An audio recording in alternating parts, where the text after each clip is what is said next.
זה מה שנקרא תנועת שטח.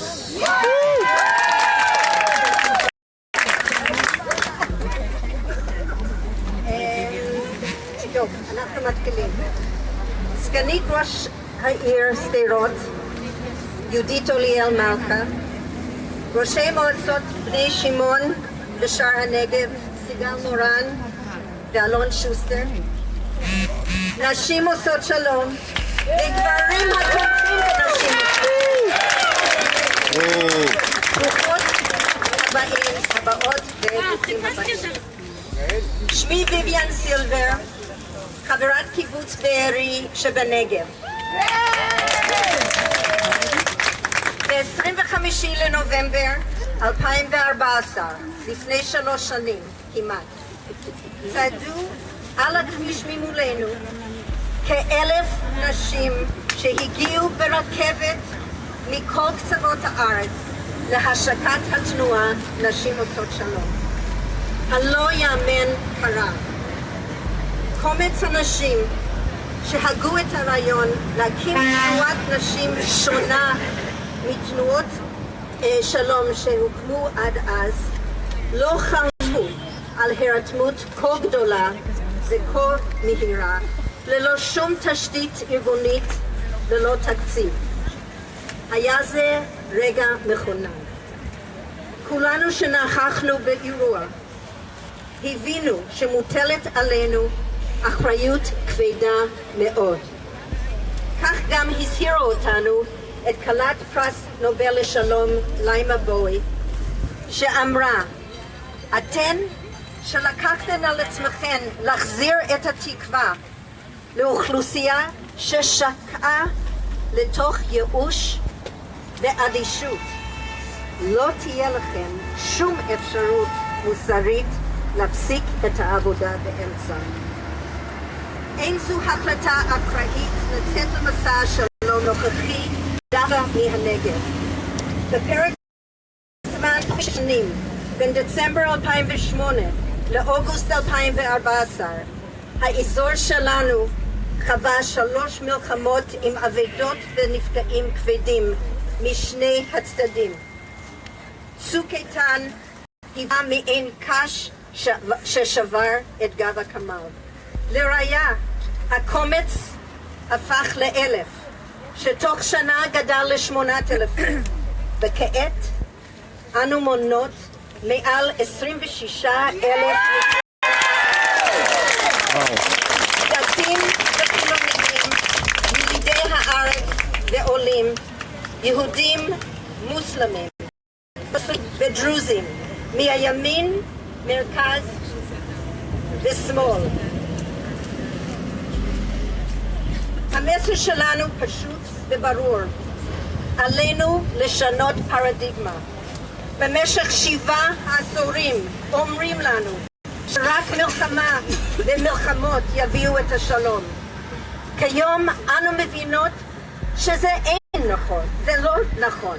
ולאלו מאיתנו שמסרבות להשלים עם חיים על החרב, אנחנו יוצאות בהצהרה. רק הסכם מדיני יביא את הביטחון המיוחל. אנחנו לא קובעות איזה הסכם. את זה אנו משאירות לנבחרי השלטון. אנחנו כן יודעות שההסכם צריך להיחתם באופן כנה על ידי שני הצדדים ולכבד את שני העמים. אומרים לנו, אבל אין עם מי לדבר. ואנחנו אומרות, שמענו זאת גם לגבי המצרים. עובדה, יש הסכם. אמרו אותו הדבר לגבי הירדנים. אין עם מי לדבר. עובדה, יש הסכם. כל מי שנמצא בסכסוך אומר על הצד השני שהוא לא פרטנר, ובכל זאת נחתמים הסכמים בעולם. גם כאן זה אפשרי. למה נשים עושות שלום כתנועה ייחודית? כי אנו מבינות שכדי להגיע להסכם עלינו להגיע למסה קריטית של אזרחי ישראל. אי לכך אנו מדברות שפה חדשה, שפה המאפשרת הכלה של נשים בעלות מגוון עמדות כביכול מנוגדות, כי יש לכולנו צורך קיומי בסיסי לחיות בביטחון. לא משנה מה ההשקפה הפוליטית, המוצא או הלאום. אנחנו גם יודעות שהסכמי שלום נוטים להיות יציבים יותר כאשר נשים מעורבות במשא ומתן, ולכן אנו דורשות נשים יהיו חלק אינטגרלי בכל תהליך משא ומתן עד שנגיע להסכם המיוחל.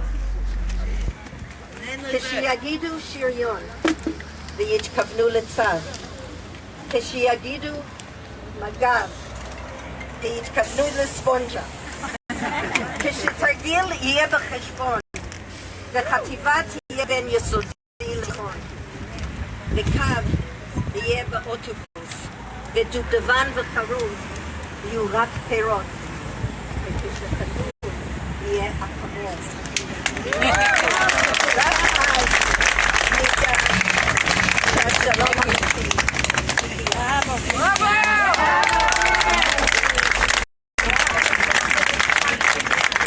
לקראת ראש השנה, חבר יקר, אריק, איפה אתה? אתה פה באיזשהו מקום, הנה, נצלם. שלח ברכה עם מסר כל כך מדויק שאני רוצה להעביר הלאה היום. תחל שנה וברכותיה, תכלה שנה והמון כללותיה. רק שלא נשכח שאנחנו אחראים ואחראיות לזו וגם לזו.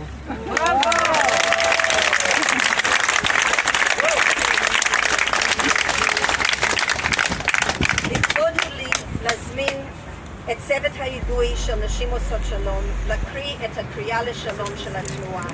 יהלום הזכות מאופקים, וייסברגר ממושב בית הלוי, תמי אביגדור מכפר סבא ויעל אדני מגלי יהודה. הקריאה לשלום הינה מסמך רשמי של התנועה שילווה את המסע בדרישה להסכם מדיני ויוגש ליושב ראש הכנסת בפתיחת מושב הכנסת בירושלים החודש הבא. נשים עושות שלום לא יצרו עד למימוש קריאת השלום. במהלך המסע הזה נשים מהדרום, מהצפון והמרכז יצטרפו ויקזקו קריאה זו עד שהגיענו להשקת כנסת הנשים בירושלים. יחד נהפוך לכל גדול.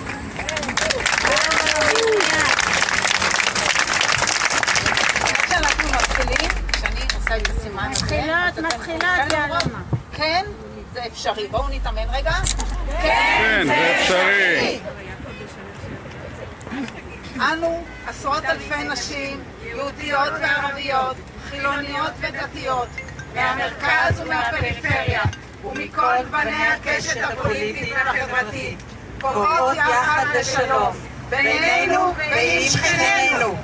אנו קוראות להנהגה שלנו לפעול במשותף עם ההנהגה הפלסטינית בכינון הסכם מדיני. הכמיהה האנושית לשלום משותפת לכל בני האדם, וזו האחריות שלנו ושלכם, להעז, להוביל ולגרום לכך שהושג הסכם מדיני שיביא ביטחון לשני העמים. כן, זה אפשרי! אנחנו משוכנעות שניתן לסיים את הסכסוך. הדאגה המשותפת שלנו לביטחונם ורווחתם של הדורות הבאים היא המחברת אותנו לכל חזק ונחוש. אנו פונות למנהיגינו בדרישה לפתוח באופן מיידי במשא ומתן כדי להשיג בתוך זמן קצוב הסכם בר קיימא אשר יהיה מקובל על שני הצדדים ויכבד את שני העמים. להבטיח ייצוג הולם ושוויוני לנשים ממגוון קהילות בתהליך המשא ומתן ובמוקדי קבלת ההחלטות. כדי ליצור תרבות של שלום, אנו לוקחות על עצמנו אחריות כתנועה וכיחידות לקדם שיח ועקרונות של אי אלימות וכבוד הדדי. לפיכך אנו מתחייבות להמשיך ולחולל שינוי בתחומים השונים, בחינוך, בחברה האזרחית, בדת, בבריאות, בסביבה, ליצור ולקדם ולשמר תרבות של שלום ואי אלימות בכל רבדי החברה, להמשיך ולהשפיע על סדר היום הציבורי ולגרום לשינוי השיח התרבותי, הפוליטי, האזרחי והציבורי, לשיח מוביל שלום ותומך הסכם מדיני. נתמוך בכל פעולה של המנהיגים המקדמת שלום. נמשיך במסע עד שיחתם הסכם מדיני. חזוננו יהפוך למציאות. כן, זה אפשרי! כולם! כן, זה אפשרי! כולם! כן, זה אפשרי! בראבו לנשות הדרום! נשות הדרום! תודה.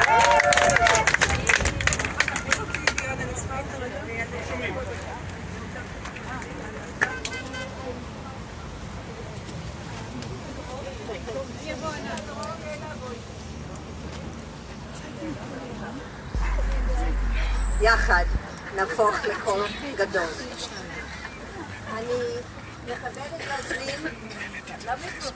אני מכבדת להזמין את ראש מועצה אזורית בני שמעון סיגל מורן. ידידה חברה וביקורת כרגע עזבה איזה רעיון והיא באה.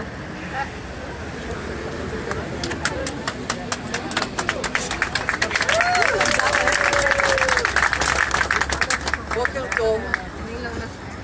שאל אותי אחד הכתבים מה אנחנו עושות פה. אז לצערי הרב הלוז לא מאפשר לי להצטרף אליכם לכל המסע, אבל תרשו לי לדבר בגוף ראשון ולומר שמה שאנחנו עושות ועושים כאן זה קוראים קריאה גדולה בקול שאנחנו לא מוכנות יותר רק לשבת ולהמתין למבצע הבא. לפני מספר חודשים כל המדינה רעשה סביב דוח מבקר המדינה, והעיסוק המרכזי בדוח היה סביב שאלת התפקוד של הצבא והקבינט, האם ידע או לא ידע אם היו מנהרות. אבל עיקר הדוח, למי שהתעמק בו, עסק בביקורת מאוד מאוד מאוד קשה על ממשלת ישראל, על כך שלממשלה שלנו אין מדיניות, על כך שהממשלה שלנו לא עושה דבר וחצי דבר בשביל למנוע את הסבב הבא. ולכן כל מה שאנחנו עושים, ראשי הרשויות, זה להכין את הילדים שלנו ואת התושבים שלנו איך להתנהל ואיך להיות ערוכים בסבב הבא. אני רוצה לחזק את ידיכן, את אלה שמובילות את התנועה ואת אלה ששותפות בתנועה, ולומר, אין לנו את הפריבילגיה להרים ידיים. זה קשה. זה קשה, זה מורכב. אלה שיושבים כאן לא רחוק מכאן הם פרטנרים מאוד בעייתיים, אבל זה מה יש, ועם זה צריך לנצח. לפני מספר שנים הייתה לי את הזכות להשתתף בסוף שבוע מרתק ברומא, הזמנתי על ידי יוזמת ג'נבה. היינו 12 נשים, 6 נשים ישראליות ו6 נשים פלסטינאיות, קבוצת נשים מנהיגות. לקחו אותנו לרומא, הכניסו אותנו בעיקר, גם קצת ביקרנו וראינו, אבל עיקר הסוף שבוע הזה היה השיח בינינו. שיח קשה וכואב. ישבו מולי נשים אינטליגנטיות, רציניות, נשים שבעולם אחר, במציאות אחרת, היו יכולות להיות החברות הכי טובות שלי, ואמרו לי, הסתכלו בעיניים, ואמרו לי, אנחנו שונאות אותך. אנחנו שונאות את מה שאת והמדינה שלך מייצגים. ובסוף שבוע הזה הגענו למסקנה שכנראה שלום רחוק מהדור שלנו. אבל לעת עתה אנחנו מוכנים ומוכנות להתפשר על גירושים מוצלחים. אנחנו מוכנים להתפשר על זה שכל צד יחיה בצורה טובה ובאיכות חיים גבוהה את חייו הוא, על פי אורחות חייו, על פי אמונותיו. כל צד יכבד את האחר, כל צד יכבד את ההסכמים. מכיוון שמי שחושב שזה לא ענייננו, מה שקורה בצד השני, לא מבין כמה הדבר הזה עומד להתפוצץ עלינו. הרבה מאוד הזדמנויות שיוצא לי לדבר, אני בכוונה לא מדברת על ההיבטים ההומניטריים. אני לא מדברת על הנושאים הערכיים, ואני אפילו לא מדברת על הנושאים הפוליטיים. אני מדברת אך ורק על דבר אחד. אני מדברת רק על האינטרס שלנו. האינטרס שלנו, אזרחי מדינת ישראל, ששם, כמה קילומטרים מכאן, יחיו טוב, יחיו באיכות חיים, מכיוון האנשים הכי מסוכנים זה האנשים שאין להם מה להפסיד. והמצב ברצועה הוא מצב קרוב מאוד למקום הזה. אז מה שאתם עושות כאן, ואנחנו עושות כאן, זה כמו שאמרתי, לא מוכנות לוותר. אנחנו לא מוכנות לוותר על העתיד של הילדים שלנו. אנחנו לא מוכנות לוותר על המדינה שלנו. אני רוצה להודות לכם על זה שאתם כאן. אני רוצה להודות לכם על זה שאתם לא מוותרות, על זה שאתם נושאות את הדגל. אני בליבי איתכם כל הזמן, מקווה שאצליח לפגוש אתכם במהלך המסע בעוד כמה נקודות. אני רוצה לאחל לכם, לכולנו, שתהיה שנה טובה, וכמו שוויביאן אמרה, הלוואי שהשנה הבאה תיקח איתה את כללותיה ותביא איתה את ברכותיה. שנה טובה ובהצלחה לכולם.